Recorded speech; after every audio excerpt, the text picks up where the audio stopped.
on. Could you give us a description? No, it appeared that way at first. And then when you saw the other pictures later, you could tell it wasn't that way. Now, what happened was, if the bullet went into the eye socket, then it was an explosive. It detonated once it was in.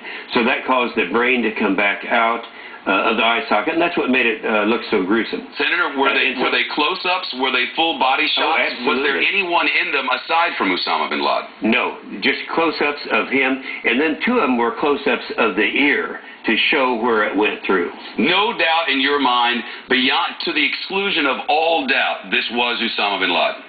Yeah, I had no doubt when I went in because I had had conversations with some of the military people, but I really wanted to do it so I could say, yes, I have seen it, and to allay any of these concerns that perhaps he was not dead. He's dead. He's gone. All right. Now, they took his body, as the story goes from the officials, from the compound by helicopter to the USS Carl Vinson.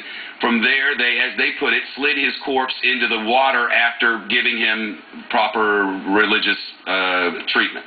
How would you describe the difference between the pictures from the compound and the pictures on the ship? All right. On the ship, there are three pictures. Two of them were the cleaning up process. One where they're cleaning the body up, taking some of the material off of the face and all that. So he was cleaned up. Actually, those two pictures were the ones that I think if the public were to see them are the most revealing because it's easier to identify him without all that messy stuff on his face.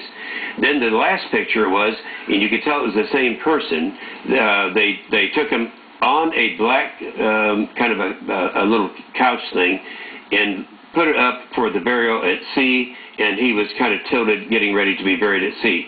Clearly the same person that they were cleaning up just probably minutes before. When you say cleaning up, do you mean just taking the blood off him, yeah, or was there something else that you might want to describe for us? No, that was it. Just taking the blood, the material on the face. A lot of it was internal material from his head, and so it made it easier to identify him.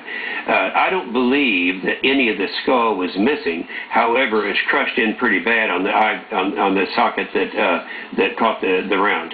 Okay, Senator, the politics aside from it, would these be pictures that would be appropriate to show, aside from politics, to people who have lived the nightmare of this man for the past 15 years? I think particularly the ones that were taken on the ship, I think that would be appropriate. I have encouraged the administration to do that. And is it your sense, given what you've seen, that these pictures might be, as some have described, inflammatory in the Muslim world?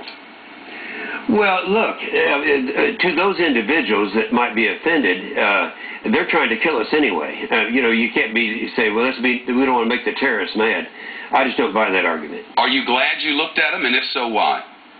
Yeah, I'm glad because I wanted to see so I could do what I'm doing right now and describe it to people who didn't have the opportunity, and hopefully they will have the opportunity to see the ones that were from the ship. As journalists, that's our role as well, Senator, to inform those who trust us to bring them the news each night. I remember vividly watching the execution of Timothy McVeigh, who bombed the Oklahoma City Federal Building, Alfred P. Murrah Federal Building, and then I was able to, as you have, describe what I saw. I wonder if it's your sense that journalists ought to be able to see this, to tell the viewing public and their readers about them. Well, I think so, but I think I'd go one more step and let the general public see them. Again, I would withhold judgment as to which ones, but the two that were taken during the cleanup period on the USS Vincent, they ought to be seen by everyone. Senator Jim Inhofe, the Republican of Oklahoma, senior member of the Armed Services Committee, who's just seen the photos of Uzama bin Laden. Sir, thank you very much. Thank you, Shepard. Yes.